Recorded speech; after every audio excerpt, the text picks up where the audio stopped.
सभी को जय श्री कृष्णा, राधे राधे। देविष्का ऑनलाइन क्लासेस में आप सभी का स्वागत है। आज की इस वीडियो में हम चर्चा करेंगे जो नई वैकेंसी आ चुकी हैं। 11 फरवरी से फॉर्म फिलअप होने शुरू हो गए हैं। तो पूरे विज्ञापन में जो बड़ी बड़ी बातें हैं वो बता देते हैं आपको कि 11 फरवरी से लगाकर 8 फरवरी तक आप फॉर्म भर सकते हो और चालान जमा करवा सकते हो। 25 अप्रैल की जो तारीख है वो घोषित हो चुकी हैं। अगर आप एक ही स्तर का भरना चाहते हो तो एक भर सकते हो, या फिर अगर एसटीसी भी कर रखी है और बीएड भी कर रखी है तो दोनों स्तर का भर सकते हो। एक ही दिन में एग्ज़ाम हो जाएगा, 2 पारियों में। पहले जो स्तर का है वो 10 बजे से 12:30 बजे तक, और दूसरा जो स्तर पहला जो स्तर है वो 2:30 बजे से 5 बजे तक का, और दूसरा जो स्तर है वो सुबह सुबह पहले लेवल सेकंड वाली होगी। और विस्तृत जानकारी के लिए आपको इस साइट पर पूरी जानकारी मिल जाएगी। इसके अलावा अगर दोनों स्तर का भरते हो तो 750 रुपये, और पहले स्तर का ही भरते हो, एक ही स्तर का भरते हो तो 550 रुपये फीस लगेगी। और इसके अलावा इसमें अगर देखा जाए तो 50% अंकों के साथ में आपकी होनी चाहिए। पहला जो पॉइंट है, जैसे पहली से 5वीं तक वालों के लिए, कि न्यूनतम 50% अंकों के साथ उच्च माध्यमिक या इसके समकक्ष एवं प्रारंभिक शिक्षा शास्त्र में द्विवर्षीय डिप्लोमा में उत्तीर्ण कोर्स होना चाहिए, मतलब 50% चाहिए। और एक और दूसरी चीज़ बता रखी है, अगर 45% भी हैं और उसमें प्रारंभिक शिक्षा शास्त्र में द्विवर्षीय डिप्लोमा 2002 के नियमानुसार अगर होगा तो वो भी चल जाएगा। इसी प्रकार से 50% अंकों के साथ में उच्च माध्यमिक या 4 वर्षीय प्रारंभिक शिक्षा शास्त्र में स्नातक BLED अगर होगी और वो भी चल जाएगा। तीसरा जो बता रखा है, आप PDF आपको डिस्क्रिप्शन में लिंक मिल जाएगा, पूरा देख सकते हैं। और इसी प्रकार से 6ठी से 8वीं वालों के लिए भी इसी प्रकार से एक जो नई बात जो बतानी है, जो आपको जानकारी नहीं है, उस चीज़ के बारे में हम बात कर लें।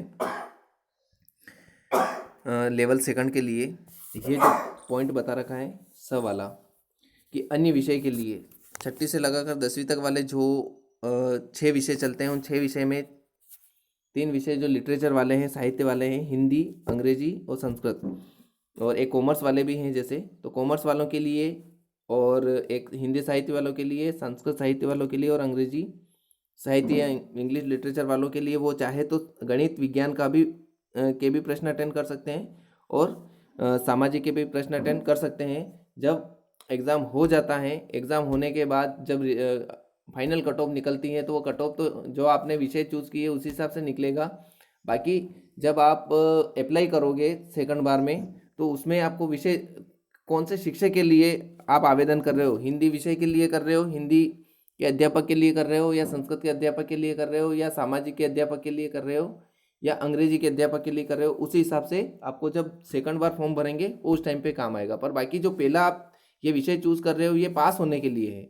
बाकी जो आपकी ज्वाइनिंग होगी और जब प्रमोशन वगैरह होंगे 3rd ग्रेड से 2nd ग्रेड में, तो वो उसी हिसाब से होंगे। 2nd ग्रेड में जैसे आप अंग्रेजी के अध्यापक बन रहे हो, सामाजिक अंग्रेजी संस्कृत के बन रहे हो, या हिंदी के बन रहे हो, तो ये मेन विशेष बात है, या आप ध्यान में रखें। उसके बाद सिलेबस की बात करें तो कोई जीके वगैरह नहीं जोड़ा है, पिछला जो सिलेबस है उसी के अकॉर्डिंग आपके होगा। और एक कैटेगरी के हिसाब से जो परसेंटेज है, सामान्य के लिए टीएसपी और नॉन टीएसपी दोनों के लिए 60% है। अनुसूचित जनजाति एसटी वालों के लिए नॉन टीएसपी में 55% और टीएसपी वालों के 36% है। फिर उसके बाद एससी, ओबीसी, एमबीसी या ईडब्ल्यूएस जिनके हैं वो 55% पास होने के लिए। और उसके बाद देखें कि समस्त श्रेणी की विधवा और परित्यक्ता महिलाएं, उनके लिए 50%, और दिव्यांग अगर श्रेणी का अगर कोई बंदा है तो उनके 40%, और शहरिया जनजाति के अगर व्यक्ति हैं तो उनके 36% पास होने के लिए चाहिए। उसके बाद हम बात करते हैं इसके सिलेबस की। तो सिलेबस में क्या क्या चीज़ें हैं वो देख लेते हैं। सिलेबस जैसे पहली से 5वीं तक वाला है। प्रथम खंड बाल विकास और शिक्षण विधियों के 30 प्रश्न।